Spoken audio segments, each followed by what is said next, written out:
Hey, Nick, like you mentioned out there, when you and Marcus were first sitting on the bench, you guys got to watch and kind of count the number of people there. Just talk about the difference in the emotions of finishing the way you did tonight with a full house and a big win. I mean, it feels great to have all these people come out tonight and support us on our last game here at Moody.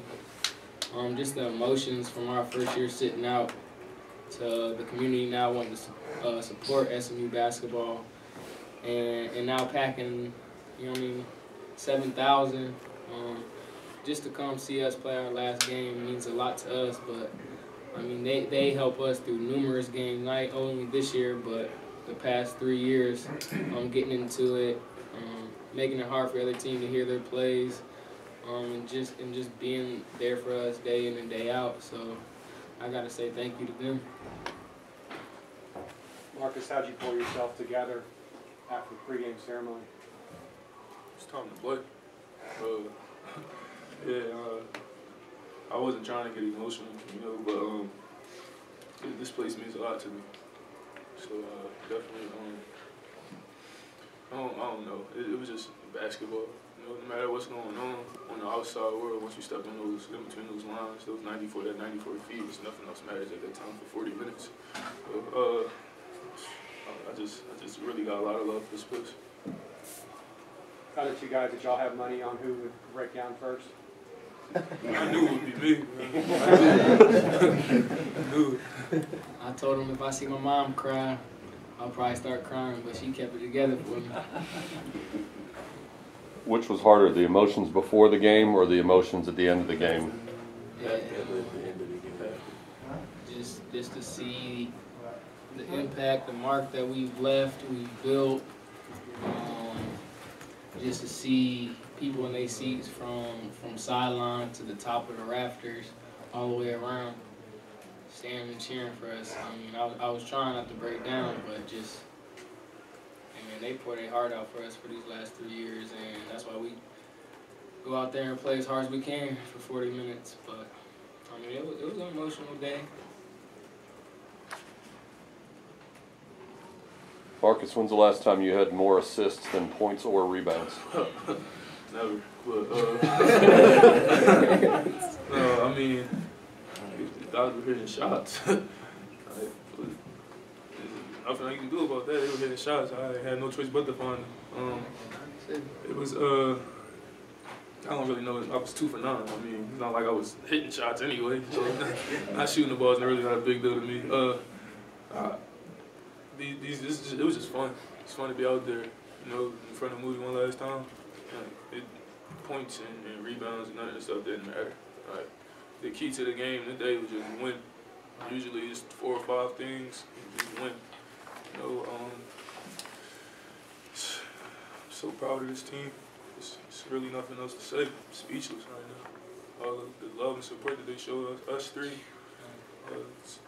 Can only give it back by playing the right way and doing the things that we've always done. Nick, you came with Coach Yankovic. How was he tonight? How emotional was he about all this? I mean, he said to see me, Marcus, and JT leave, but I mean, I've experienced more time with him at Illinois State. He was the man that let me, my dreams come true, be able to play Division I basketball.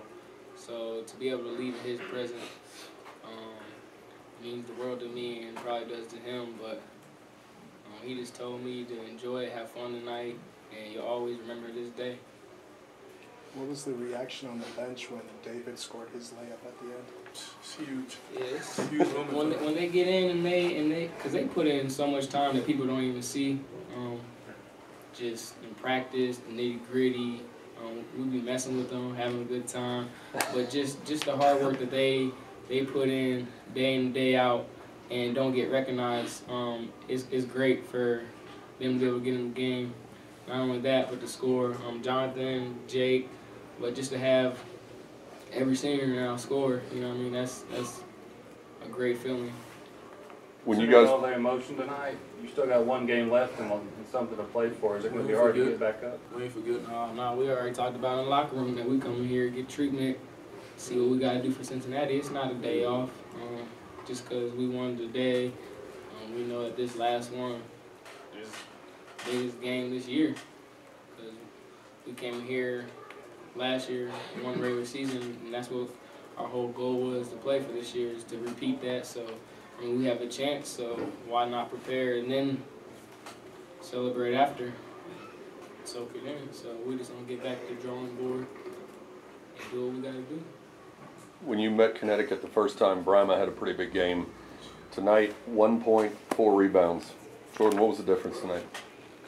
I mean, like Marcus said it a lot, like showing people too much respect. And, once we just relaxed and, you know, just played our game and trusted ourselves, you know, it took a lot of pressure off of us.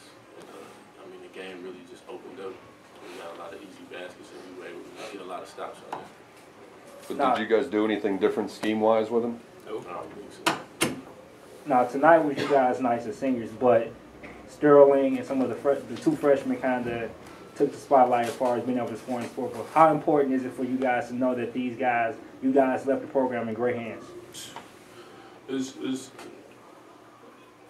You know, Shake's been like this all year. I mean, the way he performs is nothing new. And if Sterling doesn't get most improved in conference, then something's going on. Because I say it every time I'm up here, Sterling is the most improved player in the conference, hands down. I mean, him coming out here scoring 20 and getting in foul trouble a little early, you know, not going 9 for 11. He was our best player today. He was offensively our best player. Sterling Brown. You know, that just shows how much work he puts in, like from 1 to 7. They gonna have more players next year. From 1 to 7 this year, everybody is a capable scorer. So when any given night, when somebody go off, it's not a big deal. You know, Fonz, that's why I had 9 assists. Fonz still in the shape. They was hitting every shot. I mean, there's nothing you can do about that. I'm just happy to be a part of it, to lead them the right way. How hard they have to play for 40 minutes, what they have to do, how to prepare, and hopefully they just continue that tradition, continue that hard work. Dre and Shaker are going to be in good hands. Ben and Sterling are going to turn this program around even more. And that was our job as seniors this year, is just to show them the right way, how to do it. And, I mean, like we said out there on the court, y'all going to be in good hands for some years coming. Did you guys say anything to Ben and Sterling about sort of handing the keys over? They've been here. They've been here. They know. They know what it takes. They've been a part of the grind. They see the endless hours you got to put in, getting cursed out by coach, the one-on-one film sessions. I mean, it's serious. Like when you're a leader of a team, everything is put on you, and I think they're both ready for it. You know, they're walking into a position where they've seen just as many teammates go as me and Nick JT have. They've been around from day one. They were freshmen when we started. So like they literally been around just as long as we have and seen just as much. And I don't think there's anything that they're not ready for. You know, Ben is a pro. He's tremendous. I can't tell. Sterling's the most improved player in the conference, and next year is going to be even better. So I mean, just having them two guys as leaders of this team, knowing how they are, their personalities, how hard they work in the weight room and off-season training and stuff. So it'll be a fun season. Nick, you guys can obviously still win a conference title. You got 25 wins. Is it still hard for you to fathom that your season's over after Sunday, no matter what you do? It is, because we've shown that we can compete at the highest level, compete with anybody in the country.